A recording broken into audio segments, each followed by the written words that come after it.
Good afternoon, ladies and gentlemen. I am one of the co-hosts here, Mike Davies, bringing you Beantown Shakedown.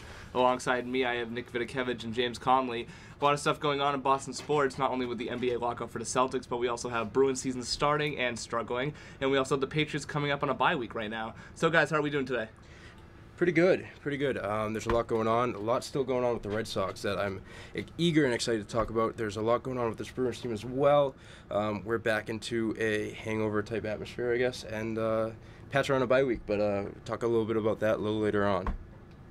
Well, it's funny, the Red Sox aren't even playing anymore right now. It's football and hockey season, but I feel like people are talking about the Red Sox now more than they were in the regular season, which I would not have guessed in the month of, the beginning of August. I never would have said this. That's just because fans are spoiled now. I mean, no one was complaining about the team in August. No one was complaining about the team in June or July. And that was a great time of the season. And when teams are doing well here, you're not going to hear about them. And that's just the way it is.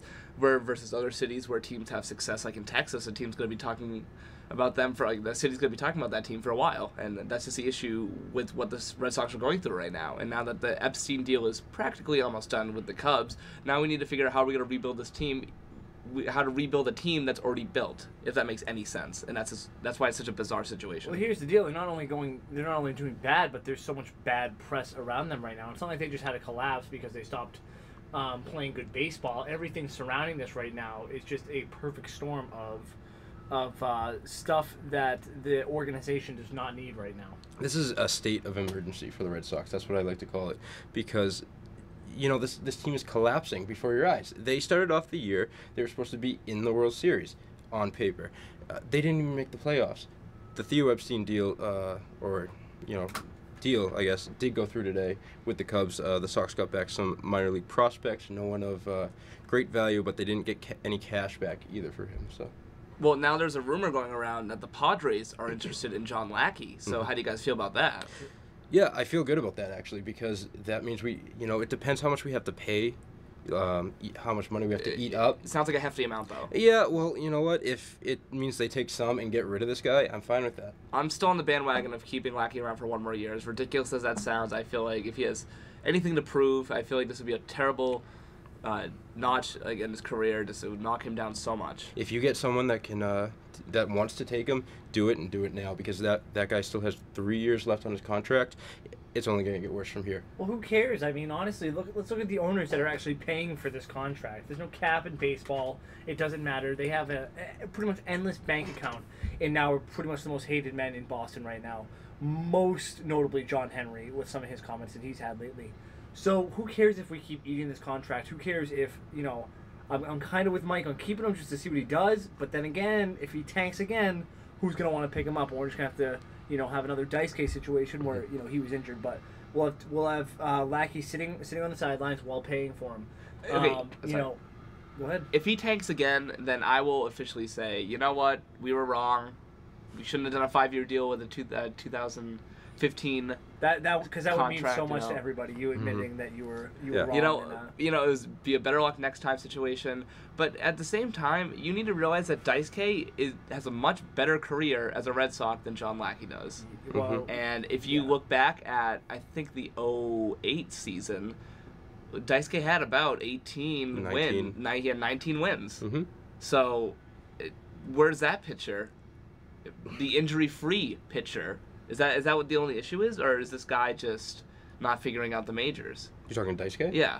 Oh, Daisuke is it's the culture barrier. I think he's not. The system over here is a little different as well in terms of the starting rotation, but I think it's just the guy's personality. Okay.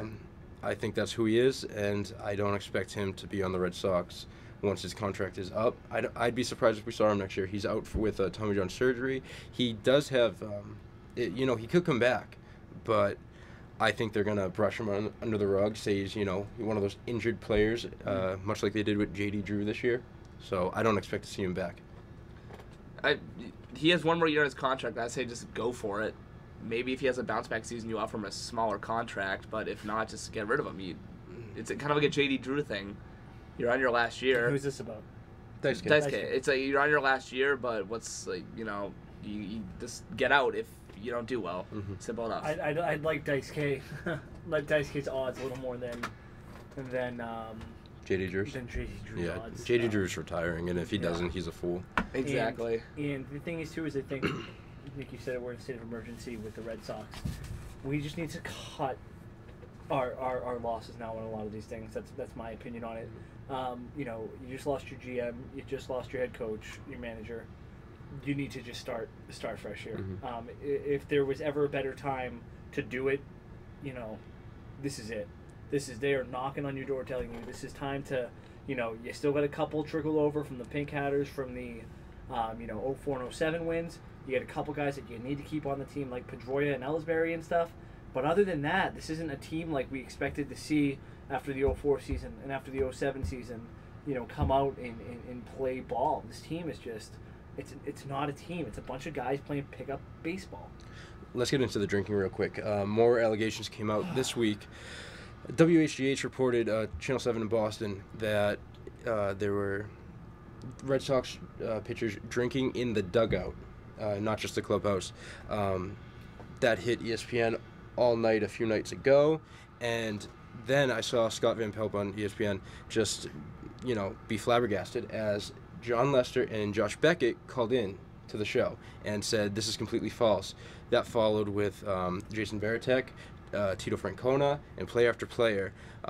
Regardless of if there's drinking in the clubhouse, in the dugout or not, how do you feel about this? Because I personally feel that, you know what, this happened in 04, and, you know, you have Kevin Millar saying they're taking shots at Jack Daniels, you know, in the clubhouse. But like, that's okay for Kevin Millar to do that. Well, I feel like that's like it wasn't a part It's of his contract. that's like a double standard. Like if a male or a male high school like teacher has sexual relations with like a female student, and you know it's a big problem. But then if a female teacher is doing it to a male high school student, it's fine. Everybody's cool. They love it. It's like if Kevin Millar says it's okay to drink in the clubhouse, it's fine. Everybody just let's line up the shots. Get Tito in here. You need a couple more for Poppy to get him on the same level. But then you have people like John Lackey sitting there with a Budweiser in his hand. Not gonna fly. You know what? I can see Jed Lowry doing a keg stand and pulling a shoulder. That's where his injuries are coming from. Oh, Okay, let me try to get the show back on track somehow. What, it's not on track? What were we just talking about? the drinking. The drinking, right, Yes. okay. So I interned at Channel 7 News, WHDH, this summer, and from one of the observations I made, during their Sports Extra show, which airs Sunday nights, they have the sit-down, Joe Amorosino, who made the report, he has a sit-down conversation with Terry Francona, one-on-one, like in the dugout and everything. So maybe at that one of those points, he mentioned something about that as a joke, and then maybe, I don't know, maybe there's footage of it, maybe... I doubt there is, but there's footage that already would have came but out. but seeing the relationship between Francona and not just Channel 7 but the entire media, I'm sure one of these guys just took a joke and just kind of manipulated it, trying to make a big news story, which is just the complete opposite case. Mm-hmm. Well, did we hear what Kurt Schilling had to say about this whole situation? Well, please enlighten us, James. Yeah. You want me to enlighten you? Yeah, do it. We got to see what our technology's like today. Am I going to be able to enlighten you? Here we go. Yeah, I think we're getting it. This is, by the way, Kurt Schilling on Felger and Maz on 98.5 Sports Hub, the Boston New England sports channel. This is Kurt Schilling calling in. And this was after the whole John Henry thing, where John Henry stopped by the station to ask them to be interviewed. Yep, do it up. So here we go.